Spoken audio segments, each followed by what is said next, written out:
34% of the world's seaborne oil passes through a body of water that is, at its narrowest point, just 21 miles wide. 21 miles. Smaller than the distance between downtown Los Angeles and the Santa Monica Pier. And right now, the men who control the guns on one side of that gap have looked the United States Navy, the Israeli military, and every Western-aligned government in the world directly in the eye and made a statement that should stop you cold. The Islamic Revolutionary Guard Corps, Iran's most elite, most feared, most ideologically hardened military force, did not say the Strait of Hormuz is under threat or temporarily disrupted. They said, with full deliberate clarity, that the strait as the world has known it, as a free, open, commercially neutral waterway, is gone, permanently, irreversibly. And before you dismiss that as rhetoric, before you tell yourself this is just another round of Iranian posturing, you need to understand one thing. The IRGC doesn't make statements like this in press releases. They make statements like this after operational decisions have already been made. This is not a threat. This is an announcement. To understand what they actually mean, you need to understand what the Strait of Hormuz has always represented, not just as a shipping lane, but as a psychological contract. For decades, there was an unspoken agreement baked into the global energy economy.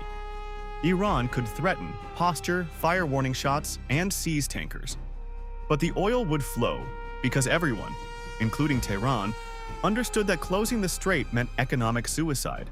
That logic, that mutual deterrence, is what the IRGC is now saying is dead.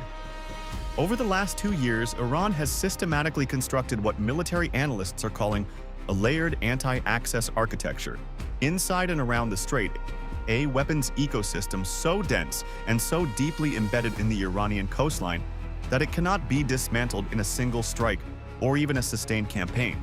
Without months' preparation, the United States simply does not have anti-ship ballistic missiles dropping vertically onto naval decks at hypersonic speeds, weapons the USS Gerald R. Ford has no confirmed intercept solution against, an estimated fifth-largest naval mine inventory on the planet, with smart mines that sit dormant until a specific U.S. destroyer or supertanker passes overhead, and hundreds of radar-low, heavily armed speedboats designed not to fight a carrier group conventionally, but to overwhelm its defenses through sheer mass and unpredictability.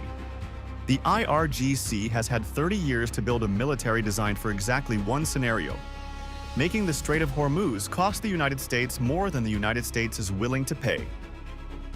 But here is the piece that almost no one in Western media is saying loudly enough. The reason the IRGC can declare the strait will never return to its former state isn't just hardware. It's a threshold shift inside the Iranian strategic calculus. The old deterrence model assumed Iran had too much to lose. The new model assumes Iran has already lost it.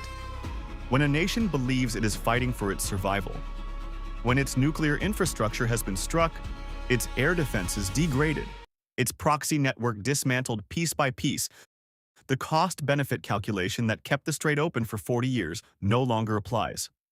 The IRGC isn't threatening to close the strait as leverage. They're telling you the conditions under which the strait remains open no longer exist. That is a fundamentally different sentence, and the United States knows it. Publicly, the Pentagon has surged carrier strike groups and B-52 flyovers into the region. But privately, there is a conversation happening at the highest levels of U.S. military planning that is profoundly uncomfortable. Because America's entire post-Cold War doctrine was built for waters that weren't preceded with smart mines, and for adversaries that didn't have precision anti-ship ballistic missiles. The Strait of Hormuz is no longer a deterrence puzzle. It is a trigger mechanism, wired to a tripwire connected to the continuation of military pressure on Iran. So here is what this means, not for governments, not for navies, but for you. Right now, supertanker captains are filing route deviation requests on the advice of their insurance underwriters. Energy traders in London and Singapore are pricing contracts against a non-trivial probability of a Hormuz closure within the next 6 months. And U.S. Navy planners are working on a classified document trying to answer a question with no good answer. How do we keep the strait open if Iran decides it should be closed? China, which imports roughly 40% of its oil through the strait, is watching this with anxiety it is working very hard not to show. Saudi Arabia understands it. The UAE understands it. The world's energy markets. Already fragile, already pricing in a risk premium, making fuel costs across Europe and Asia structurally higher. Are one serious incident away from a shock that would make the 2022 energy crisis look like a minor correction. The IRGC's statement is not a declaration of war. It is something more unsettling than that. A declaration of permanent strategic reality. The rules under which the global economy has operated since the 1970s. Oil shock have been quietly, irrevocably rewritten. And the question nobody in mainstream media is asking is this: if the architecture is already in place and the calculus has already shifted, what exactly is the United States waiting for? That is the story that comes next, and it is one you cannot afford to miss.